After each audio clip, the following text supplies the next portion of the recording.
Hello दोस्तों, क्या कभी आपने एक चाय छलनी में किचन के ढेर सारे बर्तन रखे हैं? अगर नहीं रखे हैं तो आज मैंने रख के दिखाए हैं। बहुत सारे बर्तन इसमें रखने जा रही हूँ। आप वीडियो में देख के खुद समझ जाइएगा कि बर्तनों को हमने कैसे इसमें सेट करना है। अब यहाँ पर जो मेरा टिप्स होने वाला है, सबसे पहला ये है मतलब कि सुई में धागे को लेकर।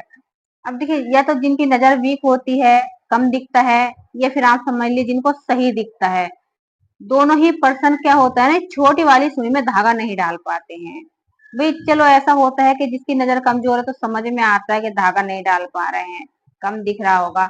लेकिन जिनकी नजर बिल्कुल ठीक ठाक है वो भी इसमें धागा नहीं डाल पाते हैं, जो सबसे बारीक वाली सुई होती है ये। तो मैंने सबसे बारीक वाली सुई ले रखी है आज ही, और इसमें मैं धागा डाल रही थी। तो देखिए मैं कितनी जल्दी धागा डाल लेती हूँ। मैं तो सिलाई करती हूँ, मैं बहुत जल्दी धागा डाल लेती हूँ, लेकिन फिर भी मेरे से धागा नहीं डल रहा था। क्योंकि ये जो धागा होता है ना, थोड़ा सा नाजुक सा होता है, सॉफ्ट सा होता है, तो ये जल्दी से सुई के होल में जाता नहीं है। बड़ी परेशानी हो जाती है, काफी सारा समय हमारा वेस्ट हो जाता है छोटी वाली सुई में धागा डालने में ही। तो आपने करना क्या है, अगर आपको मतलब अपना समय खराब करने से बचाना है, तो आपके घर में शैलो टेप तो होगी, तो आपने ले लेनी है वो। अब देखिए, धागे को इस सेलो टेप के बीचों बीच आपने रखना है, और इस टेप को आपने फोल्ड कर देना है कुछ इस तरीके से। ये देखिए,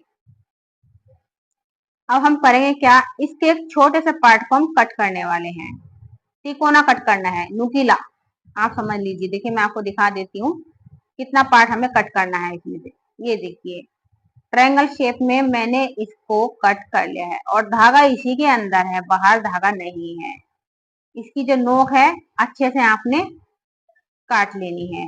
बिल्कुल नुकीली नोक इसकी होनी चाहिए टेप की। अब हम करेंगे क्या, इसी टेप से हम डालेंगे अपनी छोटी वाली सुई में धागा। अब सब लोग मतलब ऐसा होता है ना, बड़ी बड़ी सुइयों में धागा डाल के दिखा देते हैं, कमेंट आते हैं कि बड़ी सुई में धागा डाला है, छोटी में डाल के दिखाइए। तो देखिए, मैंने सबसे छोटी वाली सुई आज ली हुई है ये, और इसमें मैं इस सेलो टेप की सहायता से आपको धागा डाल के दिखाई हूँ। ये देखिए, अब टेप को क्या करेंगे, हम हटा देंगे। टेप को हमें खोल देना है। जो हमारा धागा है वो सुई के अंदर आ चुका है। ये देखिए, बहुत ही इजी से तरीका है, बहुत ही अच्छी टिप्स है। जिनकी नजर कमजोर है वो भी बहुत बढ़िया से धागा डाल पाएंगे, और जिनकी नजर स्वस्थ है वो धागा नहीं डाल पा रहे थे, वो भी सेकंडों में छोटी से छोटी सुई में धागा डाल पाएंगे। बढ़ते हैं नेक्स्ट टिप की तरफ। यहाँ पर ली हुई है मैंने 2 क्लोथ के लिए, और एक लिया हुआ है मैंने पेन।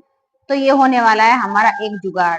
हाँ फ्रेंड, जुगाड़ कैसा, वो ऐसा जुगाड़ है कि हमारी जो चूड़ियां होती है ना, हमारे पास काफी होती हैं भाई, बहुत सारी हो जाती हैं तो ऑर्गेनाइज नहीं कर पाते हैं, या कभी कभी आलस से ही हम ऐसे ही रख देते हैं ड्रेसिंग टेबल पे, चलो भाई पहननी तो ही है, तो रखा छोड़ देते हैं, हम भूल जाते हैं, चूड़ियां इधर उधर गिर गिरा के टूट टाट जाती हैं, है नहीं, ऐसी होता है ना।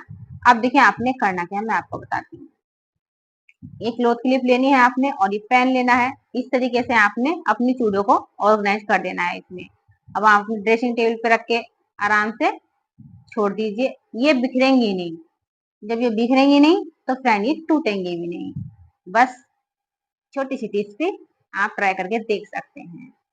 अगर आपको घनी चूड़ियां रखनी है, ज्यादा चूड़ी रखनी है, तो आप बड़ी स्टिक भी इस क्लोथ क्लिप में लगा के रख सकते हैं, और अपनी ज्यादा चूड़ियां रख सकते हैं। अब बढ़ते हैं नेक्स्ट की तरफ। यहाँ पर ली हुई है मैंने चादर और तकिए। भाई चादर और तकिए भी सभी के घरों में होते हैं। अब हम करते क्या है, एक चादर हमने वॉश कर दी और एक को हमने बिछा ली, ऐसे करते हैं ना। अब जो चादर हम वॉश कर देते हैं, तो सूखने के बाद हम करते क्या, उसको फोल्ड करके रख देते हैं अपनी अलमीरा में। अब सभी कपड़ों के साथ रख देते हैं कि चलो भाई जब नेक्स्ट टाइम बिछाएंगे तो ले लेंगे यहाँ से। अब जब नेक्स्ट टाइम खोजने के लिए जाते हैं, बिछाने के लिए चादर को लेने के लिए जाते हैं अलमीरा में, तो पता चलता है तकिया कहीं पे है, चादर कहीं पे है, समझ नहीं आता है। क्योंकि हम अलमीरा में से कपड़े निकालते रहते हैं, तो ये कपड़े ऊपर नीचे हो जाते हैं। अब अलग अलग रखे रहेंगे तो जाहिर सी बात है ऊपर नीचे हो जाएंगे। तो इस समस्या से बचने के लिए आपने करना क्या है, आपको एक पिलो कवर लेना है। ये देखिए, और इसी पिलो कवर में आपको दूसरा पिलो कवर और इस चादर को डाल के रखना है। आप कहोगे इससे क्या फायदा होने वाला है, बात तो वही है। तो ये होगा ना फ्रेंड, अब देखिए एक ही पिलो कवर आपने खोजना होगा, एक ही पिलो कवर को आप ले लीजिएगा, आपको बाकी दोनों चीजें उसके साथ में ही मिल जाएंगी, इधर उधर खोजने की जरूरत भी नहीं पड़ेगी और तीनों चीजें आपको डायरेक्ट मिल जाएंगी। फिर आप अपनी चादर को आराम से बिछा लीजिए और इस तरीके से आपको एक फायदा और हो जाएगा, जो आपकी अलमीरा है ना वो भी ऑर्गेनाइज रहेगी, ये बिखरे बिखरे नहीं रहेंगे कपड़े, अच्छे से सेट भी रखे रहेंगे अलमीरा के अंदर। तो मैं तो ऐसी करती हूँ फ्रेंड, क्योंकि पहले मैं नहीं रखती थी ऐसे, तो मेरी चादर कहीं तकिया कहीं मिलता था। अब नेक्स्ट आइडिया होने वाला हमारा स्टडी को लेकर। जब भी नई बुक आती है, बुक हो या फिर कोई भी चीज हो, हम उसे पढ़ने के लिए पेपर पलटते हैं तो वो मतलब कि खुलती नहीं है, पेपर खुलते ही नहीं है। हम परेशान हो जाते हैं, बार बार अपनी उंगलियों से पेपर को खोलने की कोशिश करते हैं, लेकिन क्या होता है ना, ये स्लिप करती रहती है, हमारी जो फिंगर होती है, काफी टाइम लग जाता है एक ही पेपर को पलटने में कभी कभी। तो आपने करना क्या, अगर आप पढ़ रहे हैं किताब को, तो आपने ना फिंगर पे एक छोटा वाला रबड़ बैंड लगा लेना है, ज्यादा टाइम नहीं लगाना है, हल्के से लगा लीजिएगा। आप देखिए इस रबड़ बैंड से कितने अच्छे से मैं पेपर को खोल पा रही हूँ। ये देखिए अब मेरी फिंगर फिसल नहीं रही है पेपर के ऊपर, और जो पेपर है वो एकदम फटाफट खुल जा रहे हैं। तो छोटी सी ट्रिक है, जरूरत पड़े तो ट्राई करके देख सकते हैं, बहुत ही बढ़िया होने वाली है। अब नेक्स्ट आइडिया जो मेरा होने वाला है, ये भी पिलो को लेकर होने वाला है। तो सबके घरों में इस तरीके के पिलो होते ही हैं फ्रेंड, बड़े वाले होते हैं ये। तो हम करते क्या है, ये जो तकिए के कवर होते हैं ना, इसमें हम तकिए को डाल देते हैं। ये देखिए मैं आपको बताती हूँ। अब आप सोचोगे कि ये कौन सी नई चीज है, सभी इसी तरीके से डालते हैं, इसमें क्या दिक्कत वाली बात है, क्या नया बता रही हो। तो मैं कुछ नया बताने जा रही हूँ आपको। ये जो पिलो होते हैं ना, देखिए इस तरीके से ना ओपन होते हैं आगे की साइड से, और थोड़े से बड़े भी होते हैं। अब हम क्या करते हैं, इनको ना मतलब के तकिए में डाल देते हैं कवर को, और बेड पे अपने रख देते हैं। बस ज्यादा से ज्यादा करते क्या है, इस खुले हुए पार्ट को ऐसे फोल्ड करते हैं और उल्टा करके बेड पे रख देते हैं। लो जी, हो गए हमारे तकिए भी साइड रखे रहेंगे। लेकिन वही जब जैसे ही कोई इस पे लेटता है ना सर रख के, तो इसकी जो फोल्डिंग होती है ना खुल जाती है, अच्छी नहीं लगती है बिल्कुल भी, देखने में भी भद्दे लगते हैं। अब सिलाई हम करेंगे तो पता नहीं 2 दिन में 3 दिन में आपको वॉश करने पड़े, फिर आपको सिलाई खोलनी पड़ेगी, कौन इतनी झंझट करेगा। अब ये ओपन पार्ट भी सही नहीं लगता है, खुला खुला रहता है, कभी कभी तकिया भी अंदर का चमकने लगता है, तो मेरे को ये पसंद नहीं आता है बिल्कुल भी। तो देखिए मैं कर भी गया हूँ, मैं अपना तरीका आपके साथ शेयर कर रही हूँ। सिलाई करने को तो सिलाई भी कर सकते हैं इसमें, लेकिन मैं इतना झंझट नहीं करना चाहती थी, तो मैंने एक तरीका खोजा था अपने लिए, वो ये मैं आपके साथ शेयर कर रही हूँ। तो जो इसका ओपन वाला साइड है, इसके ऊपर हम करेंगे क्या, यहाँ लगाएंगे हम टेप। हाँ, डबल साइड जो टेप होता है हमारा, वही हमने लगाना है। तो ये जो डबल साइड टेप है ना मेरे पास, इसको मैं छोटे छोटे से पीसेज में कट कर रही हूँ। मेरे को 3 पीस यहाँ पर चाहिए होंगे, इसके छोटे छोटे लेने हैं, ज्यादा बड़े की जरूरत नहीं है आपने। और अब इन टेप को हम करेंगे क्या, इसके अंदर से ना हम इसको चिपकाने वाले हैं। एक पार्ट हम इसका हटाएंगे और नीचे वाले पार्ट में इसके इस तरीके से हम इनको चिपका देंगे, 2 साइड में और एक बीच में, इनके 3 मैंने यहाँ पर चिपका दिए हैं। अब इसका ऊपर वाला पेपर हटा देंगे, ये जो टेप के ऊपर है, फिर हम ना इसको चिपका देंगे। देखिए तीनों लग गए हैं। अब आप समझ गए होंगे मैं क्या मतलब आपको बताना चाह रही थी। तो मेरे को अच्छा लगा, सिलाई से ज्यादा बेटर लगा ये। कौन सिलाई करेगा बार बार, कौन फिर सिलाई खोल के फिर तकिया कवर निकाल के धोएंगे। तो सीधी सी बात है, छोटे छोटे से पीस कट करो, और जब तक आपने तकिए रखने हैं अपने यूज करते रहो। जब गंदे आपको लगे, इसके कवर गंदे हो चुके हैं, आप टेप हटाओ और वॉश करके डाल दो। सिलाई लगाने की खोलने की झंझट ही नहीं है। और देखिए बिल्कुल भी खुलता नहीं है, कैसे भी तकिए को इधर उधर रखिएगा, इसका जो ओपन पार्ट है ये खुलने वाला नहीं है जब तक आप इसे खुद से नहीं निकालोगे कवर को। तो आशा करती हूँ मेरी ये छोटी सी टिप्स भी आपको पसंद आई होगी। टिप्स छोटी सी है, लेकिन हाँ बड़ी बढ़िया है मेरे हिसाब से। तो मैं कभी कर लेती हूँ इस तरीके से छोटे छोटे जुगाड़। आशा करती हूँ आपको ये छोटी सी टिप्स अच्छी लगी होगी।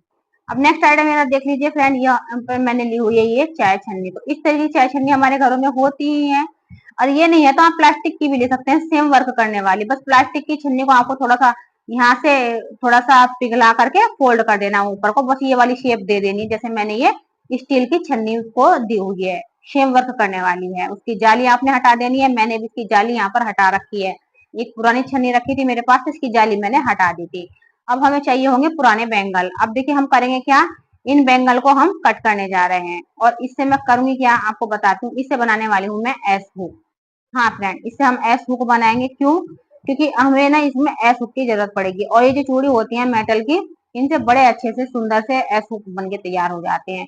अब देखिए हम इनको फोल्ड कैसे करेंगे, कुछ इस तरीके से फोल्ड करने हैं। ये देखिए हमें हुक बनाने हैं, यानी कि इनसे ये देखिए, ये देखिए बस इतना आपने करना है। और ये हुक आप अपने हिसाब से कम ज्यादा बना लीजिएगा, वो आपकी मर्जी है। तो मैंने ये बना लेने हैं, ये देखिए आपको समझ में आ रहे होंगे। तो इसमें ना हम अपने किचन के बर्तन ऑर्गेनाइज करने जा रहे हैं। बड़ा अच्छा सा आइडिया है फ्रेंड। और जो मतलब जो किराए के रूम में रहते हैं ना, जैसे रेंट पे रहते हैं जो लोग, उनके लिए बेस्ट ऑप्शन होने वाला है। क्योंकि रेंट पे कुछ लोग ऐसे होते हैं कि एक एक रूम लेके रहते हैं, उसी में खाना, उसी में सोना, उसी में रहना, सब कुछ उसी में ही होता है। तो जगह की, स्पेस की बहुत ज्यादा दिक्कत होती है। आप इस तरीके से जुगाड़ आप कर सकते हैं और अपने बर्तनों को ऑर्गेनाइज करके रख सकते हैं। थोड़ी सी जगह में आपको काफी सारे बर्तन ऑर्गेनाइज हो जाने वाले हैं। तो ये एस हुक हम इसमें लगा देंगे। ये देखिए कुछ इस तरीके से आपने लगा देने, थोड़ी सी दबा दबा के लगा दीजिएगा ताकि ये निकले ना।